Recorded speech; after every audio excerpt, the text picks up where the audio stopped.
పిల్లలందరికీ చెప్తున్నాను, అందరు నా పిల్లలు అనుకొని చెప్తున్నా. మా అక్షయ్కి చెప్తున్నా ఇప్పుడు ఒక మాట. నా పిల్లల్లా అంటాడులే అందరూ అనుకొని చిన్న మాట ఈ అమ్మ చెప్తుందని వింటారా? ఒక్క మాట చెప్తా. మీరు ఎంగేజ్లోకి వచ్చేసాము, ఇంకేముంది, ఉద్యోగం వచ్చేస్తుంది, సంపాదించేసుకుంటాం, ఆ సంపాదన పట్టుకుని హ్యాపీగా దేశాలు హ్యాపీగా ఎంజాయ్ చేస్తాము, ఇన్నాళ్ళు మమ్మల్ని కట్టడి చేసేసారు. ఈ ఆలోచనలు ఎప్పుడూ పెట్టుకోవద్దు. ఎందుకంటే మీరు పట్టుకోవాల్సింది డబ్బు, సంపద, నగలు ఇవి కాదు. మీరు పట్టుకోవాల్సింది ధర్మాన్ని 2 చేతులతో పట్టుకోండి. ధర్మం మీరు 2 చేతులతో పట్టుకొని పలికారు ధర్మాన్ని అంటే అన్ని సంపదలు మీ కాళ్ళ వెనకాలే పట్టుకొని వచ్చేస్తాయి. గుర్తుపెట్టుకుంటారు కదా? ధర్మాన్ని ఎప్పుడు వేడొద్దు. 100కి 100% ఆ ధర్మమే మిమ్మల్ని కాపాడిద్ది. ఇంకో 100 మందికి మీ చేతితో సంపదలు ఇచ్చే స్థాయికి తీసుకెళ్ళిద్ది. చిన్న ఎగ్జాంపుల్ చెప్తా, వింటారా? రాముడిని గుర్తు చేసుకోండి ఒకసారి.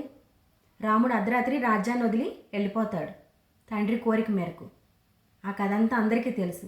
కానీ రాముడు రాజ్యాన్ని వీడి అర్ధరాత్రి వెళ్ళిపోయిన తర్వాత నెల రోజులు తిరగకుండానే భరతుడు 3 అమ్మల్ని తీసుకొని ఆఖరికి గురువుగారు వశిష్ఠుడిని కూడా వెంట తీసుకొని వెళ్ళి అడవిలో రాముడి దగ్గర మీటింగ్ అరేంజ్ చేస్తాడు.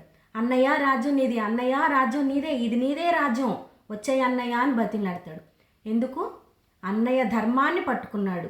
ధర్మాన్ని పట్టుకోవటం వల్ల అన్నయ్య గొప్పతనం తెలిసింది. రాజ్యం అంతా ఈ రాజ్యం నీదే అన్నయ్య అని నోరారా చెప్పగలిగాడు భరతుడు 3 అమ్మల్ని తీసుకొచ్చి.